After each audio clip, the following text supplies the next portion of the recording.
한번 옆에 분과 한번 인사하도록 하겠습니다. 예배드림이 기쁨입니다.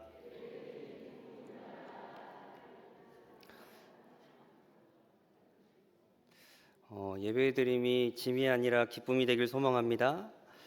우리는 교회력으로 우리는 교회력으로 지금 대림절 기간을 보내고 있습니다. 대림절 기간이 되면 제일 많이 언급되는 사람들 중에 한 사람은 요셉과 마리아일 건데요. 오늘 본문은 이 요셉을 가리켜서 의로운 사람이었다, 의로운 사람이라라는 얘기를 하는데요. 오늘날 이 시대에는 어떤 사람을 가리켜서 의롭다라고 얘기하나요? 보통 타인의 생명과 재산을 돕거나 구해준 사람을 의롭다라고 말합니다. 예를 들어서요. 일평생 김밥 장사를 하셨던 분이 있는데 연말이 돼서 불우한 이웃에게 큰 돈을 캐척했다. 우리가 신문에서 종종 이런 분들을 보는데 우리가 그런 사람을 가리켜서 의롭다라고 말합니다. 또 어떤 이들은 이렇게 길을 가다가 어떤 사람이 쓰러졌는데 그 사람을 심폐소생술을 해주는 겁니다. 그럼 우리가 그런 사람을 가리켜서 의로운 사람이었다라고 말합니다. 또 우리가 여름에 물놀이를 하다 보면요, 사람이 물에 휩쓸려 갈 때가 있습니다. 그런데 어떤 한 군인이 그 물에 뛰어들어서 그 아이를 건졌습니다. 그럼 우리가 그런 사람을 가리켜서 보통 의롭다라고 말합니다. 그러니까 오늘날 이 시대가 말하는 의로움이라고 하는 것은 타인의 생명과 재산을 구해주는 그런 사람을 가리켜서 의롭다라고 말합니다. 그런데 오늘 본문에 보면 요셉을 가리켜서 의롭다라고 얘기하는데요. 그럼 우리가 이 시대에 얘기하는 이 사회적 통념을 가지고 이 요셉은 다른 사람의 생명과 재산을 구해준 그런 사람이었기 때문에 그를 의롭다 할까요? 이에 대한 오늘 본문의 힌트가 18절에 이렇게 시작되고 있는데요. 우리 18절 한번 같이 읽겠습니다. 예수 그리스도의 나심은 이러하니라. 그의 어머니 마리아가 요셉과 약혼하고 동거하기 전에 성령으로 잉태된 것이 나타났더니. 오늘 본문의 말씀은 마리아와 요셉이 약혼했다라는 말씀으로 시작됩니다. 우리 시대의 이 결혼 예식과 유대인들의 예식은 좀 다른 부분이 있습니다. 유대인들의 이 결혼 예식은요, 먼저 예비 신랑과 예비 신부가 처가댁에 가서 먼저 계약을 맺습니다.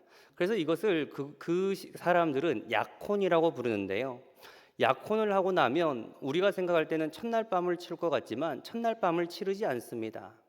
남편들은 자신의 집에 돌아가서 자신의 아내와 자신의 아이가 거처 할 그 집을 1년간 정도 짓습니다. 그리고 집이 완공되면 그때 이 아내와 그 아내를 찾아가게 되는데요. 집을 다 만들고 나서 그 처가댁에 찾아가면 그때 7일의 시간 동안 성대한 예식을 올려드립니다. 그래서 이 예식 가운데 우리가 아는 첫날 밤이 치러지게 됩니다. 근데 이와 관련해서 우리가 한번 잘 생각해 보면 유대 예식이라는 것은 약혼을 하고 집을 짓고 나서 1년이 기다렸다가 그리고 7일의 예식 후에 첫날 밤을 치룬다. 이게 지금 유대인들의 예식인데 이와 관련해서 지금 예수님께서는 우리에게 중요한 말씀을 하십니다. 요한복음 14장 2절의 말씀인데요. 내 아버지의 거할 것이 많도다. 그렇지 않으면 너에게 일렀으리라. 내가 너희를 위하여 거처를 예비하러 가노니. 지금 주님께서는 제자들을 떠나실 때 어떤 얘기를 하십니까? 내가 거처를 예비하러 간다라고 말씀하십니다. 이 거처라고 하는 것은 방금 언급했던 유대인들의 이 결혼 예식 가운데 지금 주님께서는 저와 여러분이 계약을 맺었다는 겁니다. 하나님의 그리스도의 신랑, 그리스도의 신부. 그리고 지금 주님께서는 거처를 예비하고 나서 그 거처를 다 만드신 다음에 지금 다시금 돌아오신다는 겁니다. 그럼 마지막 때를 살아가는 우리들은요, 어떻게 해야 될까요? 주님께서 언제 오실지 모르니 정결한 신부로, 순결한 신부로 하루하루를 늘 깨어서 언제 주님이 오실까 늘 깨어 기도해야 되는 것이 우리의 모습입니다. 그런데 만약 우리가 세상을 사랑하고 세상에 관심을 갖고 다른 것들을 사랑한다고 한다면 주님께서 거처를 다 만드신 다음에 우리를 찾아왔을 때 우리가 다른 것들을 사랑한다고 한다면 예수님의 마음이 어떠할까요? 내가 너희들을 위해서 거처를 그렇게 열심히 만들었는데 배신감, 모욕감 이런 것이 들 것입니다. 그러니까 우리가 늘 깨어서 내가 예수 그리스도의 순결한 신부다. 우리가 마지막 때를 살아가는 우리들은 늘 명심해야 되는 말씀인데요. 어찌됐든 오늘 본문의 말씀에 보면 지금 그들은 약혼했다라고 나옵니다. 이 약혼이라고 하는 것은 지금 세 가지 전제입니다. 그들이 지금 약혼을 했고 지금 집을 만들어 갖고 1년 후에 다시금 돌아온다라고 하는 이런 전제 가운데 마리아가 지금 임신을 하게 된 그런 상황입니다. 그럼 요셉이 거처를 만들다가 이 소식을 듣게 되었을 때 마음이 어떠했을까요? 아내를 위해서 거처를 예비하러 갔는데 지금 아내가 임신을 덜컥했다. 마음이 참 이상할 겁니다. 그런데 오늘 본문은 19절 상반절을 통해서 요셉을 이렇게 소개합니다. 그의 남편 요셉은 의로운 사람이라. 지금 성경의 기자는 이 요셉을 가리켜서 의로운 사람이었다라고 소개합니다. 그럼 우리가 앞에서 언급했던 것처럼 지금 요셉은 타인의 생명과 재산을 구했기 때문에 그를 의롭다고 얘기할까요? 우리 시대는 그럴 수 있습니다. 그런데 성경이 기록됐을 시기에는 의롭다라고 하는 기준이 정반대입니다. 그 당시에는 율법이 강조됐던 시기이기 때문에 율법에 빗대어 볼 때 율법대로 행하는 자가 의로운 자요, 율법대로 행하지 아니한 자는 불의한 자가 됩니다. 그렇다면 지금 마리아가 아직 첫날 밤을 치르지도 않았는데 임신을 했습니다. 요셉이 의로워지기 위해서는 어떻게 해야 될까요? 율법대로 행해야 될 때만 그가 의로워질 수 있습니다. 신명기 27장 22장의 말씀에 보면 23절 24절이 이렇게 이어지고 있는데요. 제가 한번 읽어드리겠습니다. 처녀인 여자가 남자와 약혼한 후에 어떤 남자가 그를 성읍 중에서 만나 동침하면 너희는 그들을 둘 다 성읍 문으로 끌어내고 그들을 돌로 쳐 죽일 것이니 그 처녀는 성 안에 있으면서도 소리 지르지 아니하였으며 그 남자는 그 이웃의 아내를 욕보였음이라. 너는 이같이 하여 너희 가운데서 악을 제할지니라. 지금 말씀을 보면 율법이 강조되던 그 시기에는 의로워진다는 것은 그 안에 지금 임신한 처녀였던 그 여자가 임신했으면 그 남녀를 끌고 와서 그 사람에게 돌을 던지는 것이 의로워진다라는 겁니다. 그런데 만약 요셉이 그런 율법의 기준으로 그렇게 했다고 한다면 성경이 그를 의롭다고 했을까요? 그렇지 않았을 겁니다. 지금 요셉은 어떤 모습을 보였을까요? 19절 하반절이 이렇게 이어지는데요. 그의 남편은 의로운 사람이라 그를 드러내지 아니하고 가만히 끊고자 하여. 지금 요셉이 보이는 의로움이란 어떤 의로움입니까? 당시 분명히 사회적인 통념이 있었고 사회적인 기준이 있었고 율법을 행해야지만 의롭다라고 하는 그들의 믿음의 체계가 있었습니다. 그런데 지금 요셉은 그 모든 것들을 다 없애버리고 보여주는 게 뭡니까? 그를 살리려는 모습을 보입니다. 사실 율법이라고 하는 것은 사람을 살리는 목적이지 사람을 죽이려고 하는 목적이 아닙니다. 지금 이 요셉이 보여주는 그 말은 한마디로 국률함이 있었다는 겁니다. 그런데 이 국률함이라는 것은 사실 따지고 보면 예수님께서 주신 마음입니다. 왜 그렇습니까? 요한복음 8장의 말씀에 보면 가늠한 여인이 있는데요. 그 가늠한 여인이 어떤 사람들이 예수님을 시험하고자 그 가늠한 여인을 데려올 때가 있었습니다. 그때 사람들이 이 여인을 어떻게 해야 됩니까? 모세의 율법은 그를 죽이라고 말합니다. 그런데 예수님께서는 뭐라고 말합니까? 죄 있는 자가 그를 돌로 치라. 나도 너를 정죄하지 않겠다. 주님께서 얘기하신 것은 사회적 통념을 얘기하거나 사회적 기준을 얘기하는 게 아니라 국률함을 말씀하십니다. 그러니까 주님께서 가르쳐 주신 말씀을 보면 마태복음 5장 7절의 말씀에 보면 중요한 말씀이 있는데요. 국률이 여기는 자는 복이 있나니 그들이 국률이 여김을 받을 것이며. 주님께서 말씀하신 건 뭔가요? 국률하라는 겁니다. 우리가 죄가 드러날 때마다 내 죄를 계속해서 드러낸다고 한다면, 우리가 지금 어제도 그제도 연예계에서 어떤 사람이 과거의 그 어떤 문제를 통해서 은퇴하는 사건이 발생했습니다. 30년 전 사건, 40년 전 사건. 세상은 어떤 한 사람이 유명해졌다고 하면 옛날 30년 전, 40년 전 그 사건을 들춰내면서 계속해서 그의 죄를 드러냅니다. 그런데 율법의 기준대로요, 우리의 죄를 계속 드러낸다고 한다면 사실 저와 여러분에게도 이 율법이 적용된다면 어떤 모습이 보일까요? 율법은 말합니다. 너가 상대를 상실하게 하고 남을 낙심하게 했다고 한다면 우리의 목에 연자맷돌을 달아야 한다. 그럼 우리는 어제도 누군가를 낙심하게 했습니다. 그럼 우리 목에는 다 연자맷돌이 있어야 되고요. 너의 지체가 잘못을 하면 손을 찍어라, 발을 찍어라, 눈을 찍으라 말합니다. 그럼 이곳에서 온전한 자가 단 한 명도 없을 겁니다. 그런데 주님께서는 어떻게 하십니까? 죄가 드러날 때마다 그 죄를 들춰내신 것이 아니라 그 죄를 당신의 국률로 덮으셨습니다. 그 사람이 어떠한 죄를 저질렀다 할지라도 그 사람을 세상은 죄인이라고 말하지만 주님께서는 당신의 국률로 그걸 다 없애셨다는 겁니다. 그러면서 그 사람을 가리켜서 뭐라고 합니까? 세상은 너를 죄인이라고 하지만 내가 너를 의롭다 할 거다 말씀하십니다. 그러니까 지금 여기서 말하는 의로움이라는 것은, 우리가 생각할 때 의로움이라는 것은요, 내가 뭔가를 하고 내가 어떤 행위를 했었을 때 내가 뭔가를 더 열심히 하면 내가 의로워지고 내가 뭔가를 부족하게 하면 불의한 사람처럼 생각하지만요, 하나님과 우리의 관계 입장에서 볼 때 우리는 그냥 의로워진 겁니다. 우리가 부모가 자녀를 키우다 보면요, 자녀가 잘해도 내 새끼고 못해도 내 새끼입니다. 내가 잘할 때만 내 새끼고 못할 때는 남의 새끼입니까? 그렇지 않습니다. 주님 입장에서도요, 하나님과 우리의 관계라는 것이 내가 잘하든 못하든 주님은 우리를 국률로 덮으셨기 때문에 우리는 의로운 사람이 되었다는 겁니다. 지금 요셉이 보여주는 이 국률함이라고 하는 것은 이 생명을 살리고자 했던 그 마음 가운데 지금 오늘 본문은 그를 의롭다라고 소개하고 있습니다. 그런가 하면 요셉이 보여줬던 두 번째 의로움이 있습니다. 이 요셉이라고 했던 사람은 죄를 두려워했던 사람인데요, 우리 오늘 본문 20절이 이렇게 이어지고 있습니다. 우리 20절 한번 같이 읽겠습니다. 이 일을 생각할 때에 주의 사자가 현몽하여 이르되.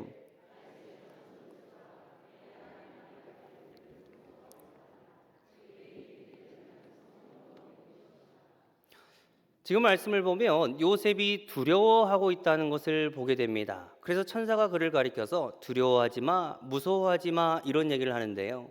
근데 이것을 한번 잘 생각해 보면요, 잘못은 누가 했습니까? 요셉이 했습니까? 아니면 마리아가 했습니까? 잘못은 마리아가 한 것처럼 보입니다. 요셉은 잘못한 게 아무런 것도 없습니다. 그런데 요셉이 도대체 뭐를 두려워했을까요? 뭔가가 두려워서 계속 벌벌벌벌 떨고 있는 겁니다.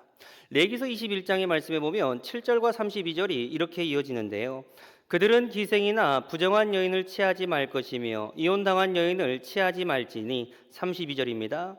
누구든지 버린 여자에게 장가드는 자도 간음한 임이니라. 지금 마리아는 처녀임에도 지금 임신을 했습니다. 율법은 처녀가 임신을 하면 그 여인을 가리켜서 부정했다라고 말합니다. 그런데 요셉이 만약 그 부정했던 여인을 데려오게 되면 성경은 그것을 뭐라고 말합니까? 간음했다라는 겁니다. 요셉은 지금 잘못한 것이 없지만 그 여인을 데리고 왔었을 때 자신은 간음할 것임을 생각할 때 하나님 앞에서 벌벌벌벌 떠는 죄를 두려워했던 그런 자입니다. 자, 그런데 죄를 두려워했던 그 마음이 하나님께서는 그 마음을 어떻게 바꾸십니까? 순종하는 마음으로 바꾸십니다. 그래서 24절 25절이 이렇게 이어지는데요, 요셉이 잠에서 깨어 일어나 주의 사자의 분부대로 행하여 그의 아내를 데려왔으나 아들을 낳기까지 동침하지 아니하더니 낳음에 이름을 예수라 하니라. 요셉은 지금 분명히 두려웠습니다. 그런데 자신이 좋든 싫든 하나님의 말씀이 임했을 때 자신의 의지를 꺾고 그 아이를 데리고 온 모습을 보게 됩니다. 더 나아가 25절의 말씀에 보면 참 재미있는 말씀이 있는데요, 그 아이들이 낳기까지 그와 동침하지 않았다라는 말씀이 있습니다. 그런데 한번 생각해 보면 이런 겁니다. 지금 요셉의 나이가 노년의 시기입니까? 아니면 청년의 시기입니까? 청년의 시기입니다. 그런데 결혼을 하고 그 여인과 동거를 하기 시작했는데 불붙듯 붙는 그런 욕망과 욕구라는 게 있었을 겁니다. 그런데 지금 그는 어떻습니까? 하나님의 아이가 온전하게 잉태되기까지 자신의 욕구, 욕망 이런 것을 철저하게 이렇게 꺾었습니다. 지금 이 요셉의 모습은 두려움은 분명히 있었지만 하나님의 뜻을 온전히 이루려고 했던 그런 순종의 자였다는 겁니다. 성경은 하나님의 뜻을 이루려고 했던 그 요셉을 가리켜서 의로운 사람이었다라고 말하고 있습니다.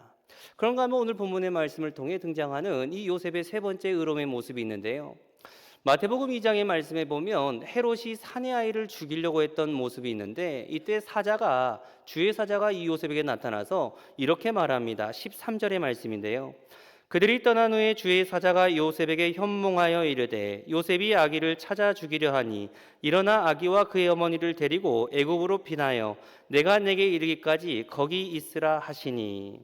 지금 마태복음 2장의 말씀은 요셉이 신속하게 애굽으로 떠나가는 모습을 보이게 됩니다. 그런데 한번 생각해 보면요, 지금 이것은 우리말로 하면 이사를 하는 건데요, 우리가 보통 이사를 하는 경우가 어떤 경우입니까? 일자리가 없어서 정말 먹고 이게 뭔가 일할 자리가 없으니까 사람들이 이사를 갑니다. 또 보통 대부분 이사를 한다는 것은 자녀의 교육을 이사를 합니다. 특히나 이 이사라고 하는 것은 이 두 개의 범주를 벗어나지 않습니다. 지금 이 아이는 요셉의 아이입니까? 아니면 타인의 아기입니까? 타인의 아기입니다. 자신의 아이가 아닙니다. 그런데 지금 자신이 정들었던 그 삶의 터전을 등져버립니다. 베들레헴에서 이 애굽이라고 하는 지역까지 무려 120km의 이 거리가 됐는데요, 장정들은 보통 5일 정도의 거리를 걸어가야 되고요, 지금 요셉 같은 경우에는 자신의 산모, 아이 모두를 데리고 가야 되는 생고생이 따로 없습니다. 그런데 그는 자신의 정들었던 그 삶의 터전을 등져버리고 아이와 산모를 데리고 그 고생의 길을, 고난의 길을 지금 걸어가는 겁니다. 이 요셉이 보여주는 모습은 어떤 모습인가요? 하나님의 뜻, 그 의를 위하여 박해받는 것, 핍박받는 것을 두려워하지 않았던 자입니다. 그래서 헤롯이 죽자 그는 또 정들었던 애굽을 바로 떠납니다. 19절과 20절의 말씀인데요, 헤롯이 죽은 후에 주의 사자가 애굽에서 요셉에게 현몽하여 이르되 일어나 아기와 그의 어머니를 데리고 이스라엘의 땅으로 가라. 아기의 목숨을 찾던 자들이 죽었느니라 하시니. 지금 무엇을 얘기하고 있습니까? 자신이 정들었던 이 베들레헴도 주님께서 말씀하시니까 정들었던 그곳을 떠나버립니다. 또 애굽에 갔었을 때는, 애굽을 처음 갔었을 때는 힘들었겠지만 나름대로 적응이 됐을 겁니다. 그런데 주의 사자가 나타나니까 하나님의 아들을 다시금 예루살렘, 이스라엘로 데리고 오게 됩니다. 그는 어떤 사람입니까? 의를 위하여 박해받는 것, 하나님의 뜻을 이뤄드리는 것을 피하지 않는 그런 사람이었습니다. 성경은 그런 사람을 가리켜 의로운 사람이었다 말합니다. 그럼 우리가 오늘 본문을 말씀을 한번 정리해 보면 이런 건데요, 요셉이라고 했던 사람은 의롭다라고 하는 칭함을 받게 되는데, 그가 의로웠던 것은 율법의 기준, 사회적 통념 이런 것보다 생명을 살리는 모습, 국률함을 가지고 있었던 그를 의롭다 했고요, 그는 의를 위하여 박해받는 것을 두려워하지 않는 사람이었습니다. 또 하나님의 뜻을 온전히 이뤄드리기 위해서 자신의 욕구를 철저하게 꺾었던 사람입니다. 성경은 그런 요셉을 가리켜 의로운 사람이라고 얘기하는데, 한번 잘 생각해 보면 이런 겁니다. 그 의로운 요셉 밑에서 누가 성장합니까? 예수님이 성장합니다. 그러니까 예수님이 성장하다 보니까 그 의로운 요셉 밑에서 이 예수님이 성장하니까 예수님이 어떻게 자라날까요? 그 어떠한 것보다 생명을 중요하게 여기는 아들로 성장하게 됩니다. 그 의로운 요셉 밑에서 이 예수님께서 성장하시다 보니까 의를 위하여 박해받는 것을 두려워하지 않는 분으로 성장하게 됩니다. 그 의로운 예수님 밑에서, 그 의로운 요셉 밑에서 이 예수님께서 성장하시다 보니까 하나님의 뜻을 온전히 이루어드리기 위해서 자신을 부인하는 그런 예수님으로 성장하게 됩니다. 왜 이 말씀이 우리에게 중요하냐? 에베소서 2장의 말씀은 저와 여러분의 관계를 뭐라고 소개하냐면, 우리는 하나님이 거하실 초소가 되기 위하여 예수 그리스도와 함께 지어져 가는 존재라고 말합니다. 그러니까 저와 여러분은 예수 그리스도와 함께 자라는 존재, 예수 그리스도와 함께 지어져 가는 존재인데, 그럼 우리에게도 무엇이 자라나가야 되겠습니까? 그 요셉을 통해서 예수님의 그러한 의로운 모습들이 자라났다고 한다면, 그 예수님의 모습을 통해서 우리도 국률함의 모습, 하나님의 뜻을 이루어드리려고 하는 모습, 의를 위하여 박해받는 것을 두려워하지 않는 모습, 그런 모습이 자라나지 않겠습니까? 간절히 소망하는 것은 대림절 이 기간을 보내면서 의로운 사람이 되어지기를 주님의 이름으로 축원합니다. 그래서 예수 그리스도와 함께 지어져서 주님께서 원하시는 그 믿음의 분량까지 성장하는 저와 여러분 되시기를 주님의 이름으로 축원합니다.